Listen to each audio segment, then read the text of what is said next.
大家好，我是 Erin。当我在拍摄的时候，还不少路人经过这边拍我家的花儿，真是吓死人了。今天我来介绍一下法国两个品种，就是龙沙宝石跟马内。大家最熟悉的话就是龙沙宝石，它是1989年出产于法国，而马内呢是2016年才出世的一款花款。大家最熟悉的话就是龙沙宝石了，但是这两款梦幻花款的话，都是在国外也是很有人气的。它是大型的帕特玫瑰。这两款最大不同点就是马内它在炎热的地方也能开花，龙沙宝石呢，龙沙宝石呢在炎热的地方，它的花量就非常的少了。不少朋友跟我说，它直直的长，就是不太爱开花。但是马内它就不同咯，而且马内花它反复开花性非常的高。但是龙沙宝石的话，就是一般来说它的花性还不及马内的。今天我来拍摄一下Erin家里的花园里的这两款，给大家做一些参考选择吧。再我来拍摄一下马内，给大家参考一下，还有它的花型、花色，还有它的特色。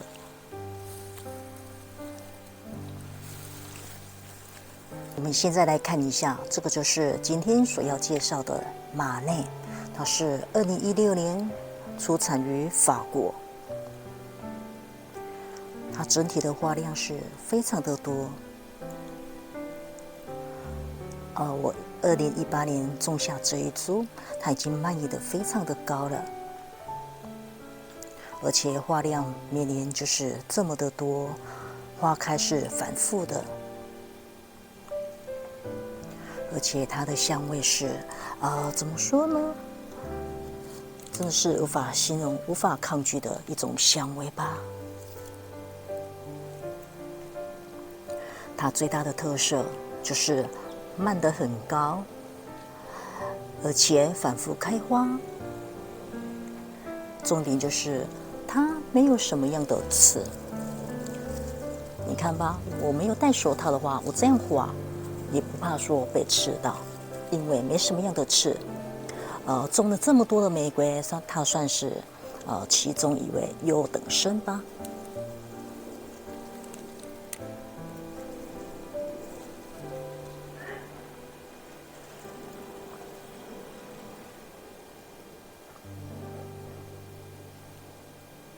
我们再把镜头拉近，看一下它整体的花色。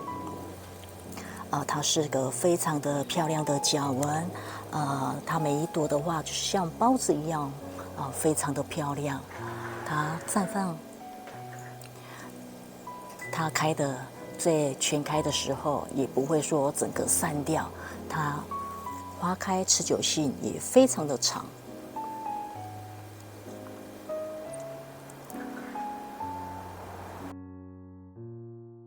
接下来，我们静静的欣赏一下马内。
我们现在把镜头转向马内的后面那一组，那是龙沙宝石，也是慢一点。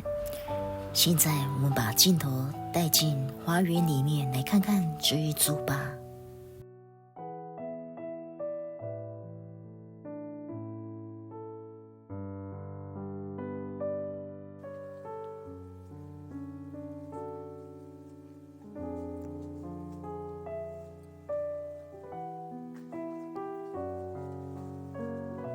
龙沙宝石，我们来看一下去年跟今年的比较。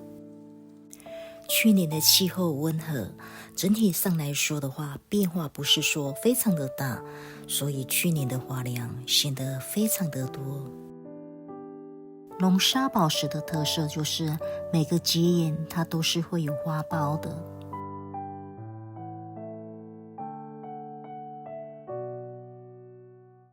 今年忽冷忽热，整个花况就差很多了。花开之前拉枝条，不小心被我扯断了一根长枝条，带有20几朵的花苞，所以今年的量显得特别的少。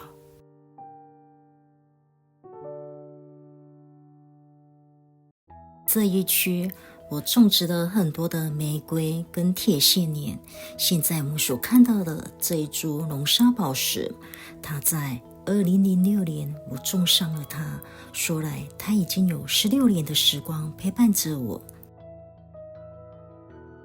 目前也成了塑形了。这是从2楼空拍的景，我让它爬上2楼来。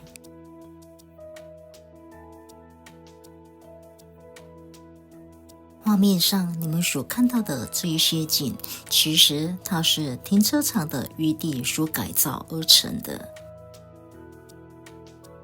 而这一株龙沙宝石也是花园里的主角。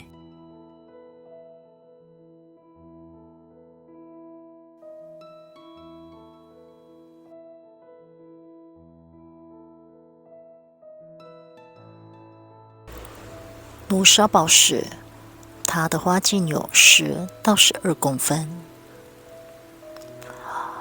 从初开时后乳黄色慢慢变粉红，其实它的转变也是非常的大，非常漂亮的一款。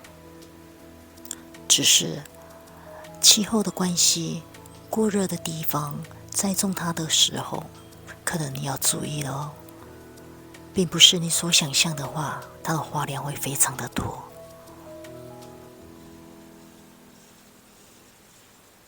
这就是今天的龙沙宝石。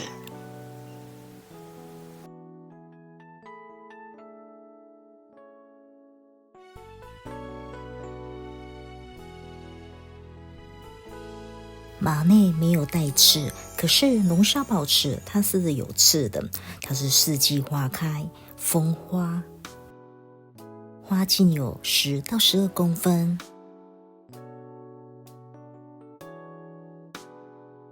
这也就是我们今天介绍龙沙宝石的一些特性花型，它的特色。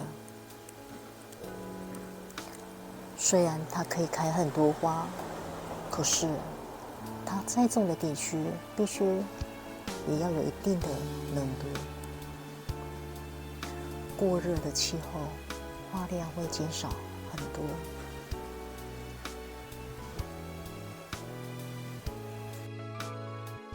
这一株龙沙宝石是1989年法国做出。这也就是今天我们所介绍的马内，2016年法国做出。花型、花色，而且它的香味非常的浓厚。它整个花开的时候，就是大概这样子吧。整个带苞的状态，最大的魅力就是你看它的枝条是不是很光滑？它没有什么刺，可说没有刺的玫瑰吧。而且它的叶片非常的光泽，非常的健壮，可以说不会生病的一款，而且蔓延得非常的快。这一款虽然才诞生没有几年，可是它却是非常有人气的一款，不妨大家重赏一作，你就可以知道它的优点是如何了。今天我们的介绍到此为止。马内还有原厝的龙沙宝石，你会选择哪一款呢？